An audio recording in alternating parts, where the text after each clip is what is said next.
안녕하십니까. 공인회계사 한천입니다. 오늘은 우리가 조금 좀 진지하게 우리 누구나 피하고 싶은 거지만 왜 내 개인 세금 보고가 감사에 걸리는지 좀 알아보는 것도 우리가 세금 보고를 준비하면서 아마 중요한 요인이 되겠습니다. 일반적으로 그 레드 플래그, 빨간 깃대, 그러니까 레드 플래그라고 하는 게 있는데요. 그게 뭐냐면 주의 경고 신호입니다. 예를 들어서 우리가 빨간 깃대를 자꾸 흔들면 눈에 자주 띄죠. 이와 마찬가지로 우리가 세금 보고하는 그 안에 국세청에서는 나름대로의 그 감사를 중점적으로 해야 되는 요인들, 또 어떤 세금 보고를 감사를 해야 되는지 나름대로 판단하고 있습니다. 따라서 빨간 깃대를 자꾸 흔드시면은 표적이 될 수 있듯이 그것을 우리가 레드 플래그로 합니다. 그 요주의 되는 사항을 한 열 몇 가지를 대충 오늘 알아보겠습니다. 우선은 불완전한 세금 보고나 무성의한 세금 보고가 일단 감사가 되겠습니다. 예를 들어서 뭐 에러가 났다든가 뭐 주소나 이런 것들을 아니면 기본적으로 양식을 잘못 사용했다든가 이런 걸로 인해서 컴퓨터에서 처리를 못하고 다시 반환돼서 수작업으로 국세청 직원이 수작업으로 하나하나 보게 되는 경우에는 감사에 문제가 될 확률이 좀 더 있습니다. 두 번째로 뭐 상식적인 얘기지만 보고가 되지 않는 수익 같은 경우가 있습니다. 특별히 개인 같은 경우에 잠깐 내가 작년에 그 뭐 한 두 주 일했는데 페이 받은 게 있는데 그 다음엔 나도 기억이 안 나서 세금 보고해서 누락시켰다. 또 아니면 내가 그 뭐 아틀란틱 시티라든가 라스베가스라든가 이런 카지노에서 돈을 딴 게 있었는데 그때 뭐 이렇게 소셜 넘버를 주고 돈을 받아온 것 같은데 하는 그런 거. 예, 그런 커미션이라든가 간단한 금액은 요새는 그 고용주라든가 카지노라든가 아니면 이런 그 금융기관이라든가 이런 데서 일일이 국세청에 얼마를 이 사람이 소득이 있다는 것을 다 자료를 제공하고 있습니다. 따라서 이것이 매치가 안 되고 무엇이 누락이 됐을 때 감사 걸릴 확률이 많이 있습니다. 가끔 가다 보면은 인컴이 있는데도 불구하고 깜빡 잊어먹고 세금 보고를 안 하는 사람도 있습니다. 예를 들어서 내가 이제 한국으로 들어간다. 그래서 작년에 잠깐 일했던 거에 대해서 나는 기록 뭐 세금도 고용주를 통해서 어느 정도 냈으니까 세금 보고 안 하고 간다. 뭐 이런 식으로 해서 세금 보고를 안 했을 경우에 국세청은 그 고용주가 보내준 그 자료에 가족이 평소에 5식구를 해서 많은 혜택을 받지만은 그냥 혼자 사는 사람으로 정리해 갖고 인적 공개도 최소한 세율은 최대한으로 해서 그 substitute for return이라 그래 갖고 그 국세청이 임의로 텍스 리턴을 만들고 세금을 부과하는 경우가 있습니다. 따라서 본인이 금액이 작고 또 그 세금을 비록 냈다 하더라도 그것은 정산이 된 게 아닙니다. 일반적으로 우리가 직장에서 세금을 내고 있다든가 아니면 어디에 이제 예를 들어서 카지노 같은 데서 뭐 조금 금액이 많아지면은 30%를 공제했다고 해서 그것으로 된 게 아닙니다. 그것은 임시로 공제한 것이고 매년 1월 1일부터 4월 15일 사이에 세금 보고를 하고 더 냈으면 돌려받는 거고 좀 모자르면 더 내야 되고 해서 정산을 확실히 해야 되는 겁니다. 세 번째로 인컴이 그 지역에 사는 사람들보다 평균적으로 좀 낮게 보고하는 분들이 있습니다. 예를 들어서 가족 수가 8가족인데 뭐 두 사람 부부들이 평균 4만 불 보고하는데 8가족이 4만 불 보고한다. 여러분도 상식적으로 생각했을 때 조금 불안하죠? 예, 이런 거. 또 집에 대한 모기지가 나가는 것이 왜냐면 아까 말씀드렸듯이 국세청에는 금융기관을 통해서 자료를 받습니다. 여러분이 내시는 모기지 금액도 국세청은 자료를 받고 있습니다. 한 달에 내시는 모기지가 3,000불인데 내 인컴이 4만 불이다 보고한다면 그것도 또 불안한 것이 되겠습니다. 또 이 국세청은 그 지역에 따라서 나름대로의 평균적으로 얼마를 보고한다는 그 금액이 있습니다. 예를 들어서 롱아일랜드 같은 경우에 어느 타운은 평균 7만 불을 보고하는데 이 사람은 3만 불 보고하고 있다. 그러면 감사의 대상이 될 가능성이 좀 더 있습니다.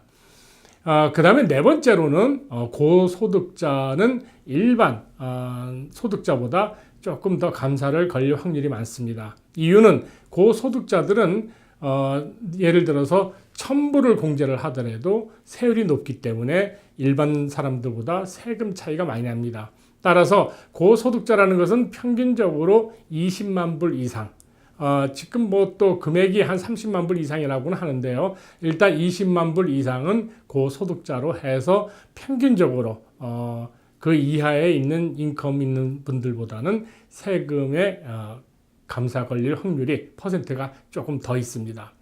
그 다음에 이제 소득의 갑작스러운 변동 같은 거가 있습니다. 즉 무슨 얘기냐면은 그 소득세가 특별한 게 없는데 이 사람이 사업을 다시 한번 하나를 더 했다든가 뭐 직장을 그만뒀다든가 뭐 이런 게 아닌데 특별한 게 없는데 10만 불 보고 하다가 갑자기 5만 불을 보고 했다든가 이랬을 경우에는 무엇인가가 이 사람한테 변화가 있고 국세청은 궁금해하고 있습니다. 그 다음에 이제 대충 보고된 금액인데 요새는 이제 개인적으로 뭐 텍스 프로그램을 써서 개인적으로 세금 보고하시는 분들이 많이 있습니다. 그리고 또 어떤 때 보면은 좀 회계사라 그러면서도 좀 더 성의 있게 세금 보고를 하지 않고 그냥 손님이 적어준 숫자 그대로 세금 보고하는 경우가 많이 있습니다. 그래서 하다 보면은 손님의 입장에서는 납세자 입장에서는 전기세 한 2,000불, 집모기지 한 3만 불, 뭐 이런 식으로 정확한 금액 없이 그냥 100단위, 1,000불 단위, 만불 단위 이렇게 끊어서 보고합니다. 이렇게 하면은 그것은 실질적인 비용이라고 볼 수가 없기 때문에 국세청은 이런 분들은 대충 세금 보고했기 때문에 감사를 하면은 자료가 없는 경우가 많이 있기 때문에 이런 분들은 세금 감사에 걸릴 확률이 큽니다. 따라서 예를 들어서 무슨 서플라이라든가 전기세라든가 일단 그 금액을 이렇게 이분된 넘버 말고 2,175불, 뭐 3,133불 뭐 이런 식으로 좀 실용적인 숫자를 보고해 주시기 바랍니다. 그 다음에 이제 너무 많은 항목공제, 특히 이제 개인 세금 보고 하다 보면은 경비를 뺄 만한 게 특별한 게 없습니다. 개인이라는 것은 뭐 알다시피 인적공제와 기초공제를 빼고 나면 그다음에 이제 항목공제가 있는데 항목공제에서 어떻게든지 좀 세금을 좀 덜 내게 하려고 뭐 이것저것 많이 듭니다. 그러다 보니까 다른 사람들보다 더 비율을 과중하게 청구하는 경우가 있습니다.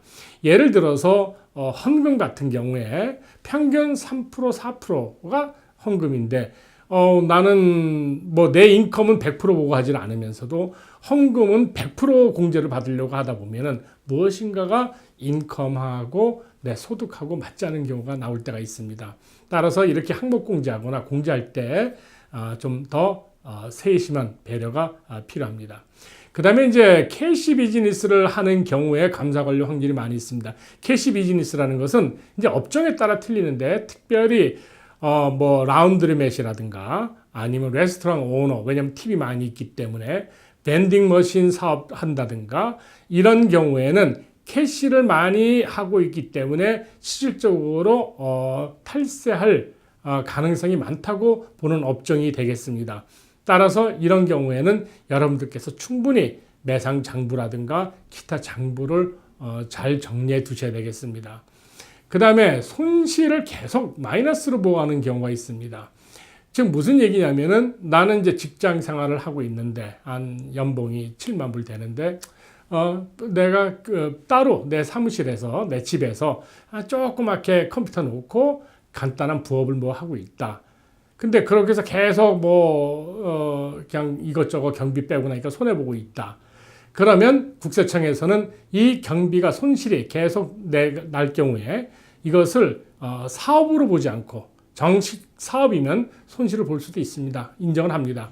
그러나 이것은 취미생활, 그러니까 여가 생활을 하면서 손실을 내서 세금 공제를 받으려고 하는 어떤 그 탈세 행위로도 볼 수가 있기 때문에 자영업에 이렇게 하면서 내가 부로 일을 하면서 뭐 인터넷 비즈니스 한다든가 하면서 계속 손실을 내는 경우에는 조금 감사의 위험성이 많이 있습니다.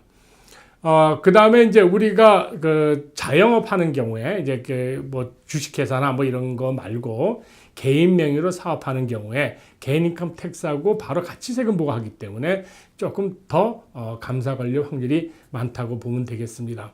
요 근래 추세인데요.